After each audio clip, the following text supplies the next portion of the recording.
Bonjour, allô toutes et à tous, আমি আজনার সাথে ফরাসি ক্লাসে আপনাকে স্বাগতম। আজ আমি শেয়ার করব কি করে ফরাসি ভাষায় বর্ণমালাগুলো পড়তে হয়। আপনিও আমার সাথে ট্রাই করুন। আ, বে, সে, দে, ও, এফ, জি, আশ, ই, জি, কা,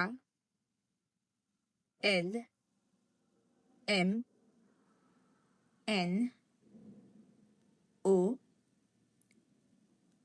pay, Q, R, S, T, U, V, W, X, Y,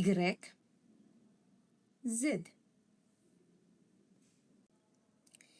এখানে ফরাসি ভাষায় কতগুলো ব্যতিক্রম উচ্চারণ আছে, সেগুলো লক্ষণীয়। এখানে প্রথমেই লক্ষণীয় যেটা ইংরেজিতে ই এবং ও, ফরাসি ভাষায় এটা একটু ব্যতিক্রমভাবে উচ্চারিত হয়। যেটাকে আমরা ইংরেজিতে ই বলি সেটাকে ফরাসি ভাষায় বলা হয় ও, যেটা কিনা আমরা যদি উদ্যোগ বা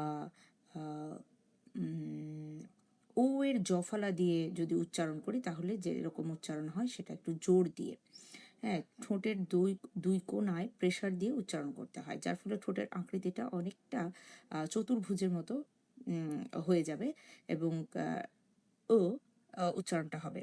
আচ্ছা, অন্যদিকে যেটা ইংরেজি ও বর্ণ সেটা ফ্রেঞ্চে ওই হয় এবং এটা উচ্চারণটা হয় গলার ভেতর থেকে, যে কারণে ঠোঁটের আকৃতিটা অনেকটা গোল হয় এবং বাংলায় আমরা যেমন বোল, ঢোল যেভাবে উচ্চারণ করি অনেকটা ও তেমনি, এটার মধ্যে কোনো তফাৎ নেই। কিন্তু ইংরেজির ই যেটা সেটা ফ্রেঞ্চে হবে ও।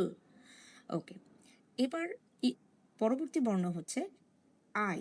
ইংরেজিতে যেটা আই বলি আমরা পড়ি সেটাকে ফরাসি ভাষায় বলা হয় ই। আবার ইংরেজিতে যে বর্ণকে বলি জি, ফরাসি ভাষায় সেটাকে বলা হয় জে। জে নয় কিন্তু জে। আর যেটিকে জে বলি সেটিকে ফরাসি ভাষায় বলা হয় জি। তো ফরাসি ভাষায় যে উচ্চারণটা নেই সেটা হচ্ছে জ আর জি, এই সাউন্ডটা হয়। আচ্ছা, আজকে এই পর্যন্তই। ধন্যবাদ আমার সাথে থাকার জন্য। ভালো থাকুন।